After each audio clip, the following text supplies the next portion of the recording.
Bulletin کا آغاز کریں گے۔ وزیر اعظم یا محمد شہباز شریف 3 روز کا دورہ آذربائیجان مکمل کرنے کے بعد تاجکستان کے دارالحکومت دوشنبے کے لیے روانہ ہو گئے ہیں۔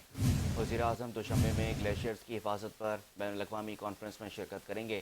تاشین کے بین الاقوامی ہوائی اڈے پر آذربائیجان کے نائب وزیر خارجہ اور دیگر نے وزیر اعظم کو رخصت کیا۔ آذربائیجان کے نائب وزیر خارجہ النور محمدوف اور دیگر نے وزیر اعظم کو رخصت کیا۔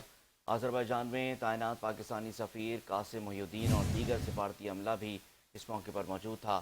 لاچین ایئرپورٹ پر میڈیا سے گفتگو کرتے ہوئے وزیر اعظم شہباز شریف نے کہا ہے کہ 28 مئی 1998 کو پاکستان ایٹمی طاقت بنا اور 28 مئی کو ہی آذربائیجان نے آزادی حاصل کی۔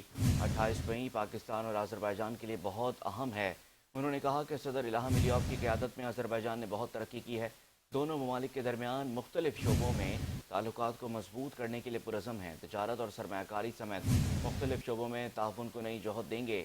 وزیر اعظم کا یہ کہنا تھا کہ دفاع، تعلیم، صحت اور دیگر شعبوں میں بھی تعاون بڑھائیں گے۔ آذربائیجان پاکستان میں $2 ارب کی سرمایہ کاری کرے گا۔